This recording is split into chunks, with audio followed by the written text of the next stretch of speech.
আজকে আমাদের মোংলায় শেষ দিন মনে হয়, একটু দুপুরের পরেই রওনা দেব।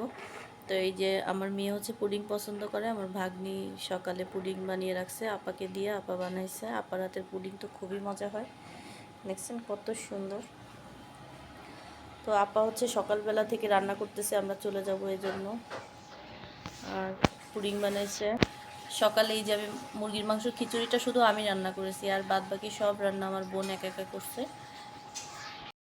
এই যে দুপুরে সবার জন্য মানে এখন প্রায় 12:30 বাজে, আমি জাম ভর্তা করে রাখছি আমার বোনের জন্য। আমার বোন খুবই ক্লান্ত, সকাল থেকে রান্না করতেছে।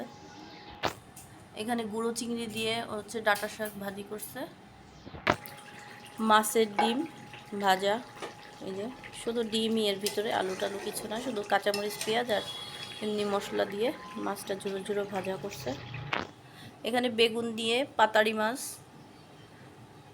পাতাড়ি মাছের কিন্তু আরও একটা নাম আছে, ভেটকি মাছ, ভেটকি পাতাড়ি আপনারা যেটাই বলেন না কেন। এই যে তো এই মাছের রান্নাটা কিন্তু ভীষণই মজা হয়, বেগুন দিয়ে টমেটো দিয়ে আলু দিয়ে রান্না করছে আপা, পাতলা ঝোল।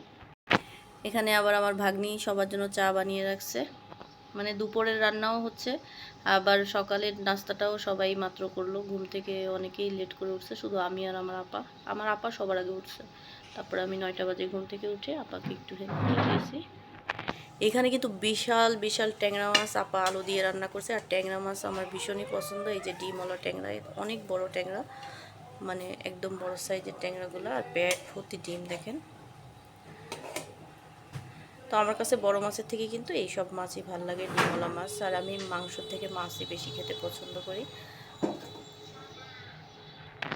আর এখানে হচ্ছে বাইলে মাছ রান্না করা হয়েছে পটল দিয়ে। একটা মাছের একটু ভাঙা আছে, কারণ ওইটা নুসাইবাকে, ছোট্ট নুসাইবা, ওকে খাইয়েছি আমি। আর এই তো বাইলে মাছ দিয়ে পটল দিয়ে রান্না করছে। আলহামদুলিল্লাহ আপা আমাদের জন্য অনেক কষ্ট করতেছে। আমার কিন্তু দুলাভাই নেই, আর এখানে আমার বোন বাজারেও যেতে পারে না, কারণ আমার দুলাভাই এখানে একজন মানে নামকরা ব্যক্তি। এই জন্য আপা এখানে বাজারে যেতে পারে না। বাজারগুলো কিন্তু ছোট্ট, আমার ভাগ্নে হচ্ছে 9-এ পড়ে, ওকে দিয়ে করায় আপা। আবার আবার আমার ভাগ্নিও একটু কিছু কিছু করে, ও বাজারে যেতে পারে না, যেহেতু ওরও বিয়ে হয়ে গেছে। ও মানে সেরকম একটা পরিবারে বিয়ে হয়েছে। আসলে সব মেয়েরা তো সবখানে বাজারে যেতে পারে না, এটা তো ঢাকা শহর না। এখানে ছোট্ট একটা এলাকা, একটাই বাজার, ওই বাজারে সবাই যায়, আর ওখানে সবাই ওদেরকে চেনে। এজন্যই আমার আপা কী করে, মানে আপার তো খুলনায়ও বাড়ি আছে, মোংলায়ও বাড়ি আছে আলহামদুলিল্লাহ। তো আমার বোন কিন্তু ছোট ভাগ্নেটাকে দিয়েই বাজার করে, আর লোক দিয়ে মানে বাসায় মাছ দিয়ে যায়।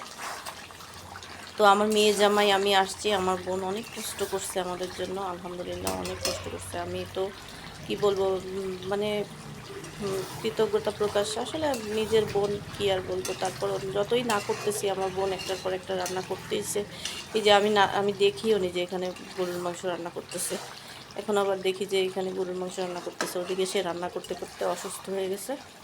তো দুলাভাই থাকলে তো আমাকে, মানে আমি যতবারই আসতাম আমার দুলাভাই, মানে আমি যা যা খেতে পছন্দ করতাম আমার দুলাভাই তাই বাজার করে পাঠিয়ে দিত।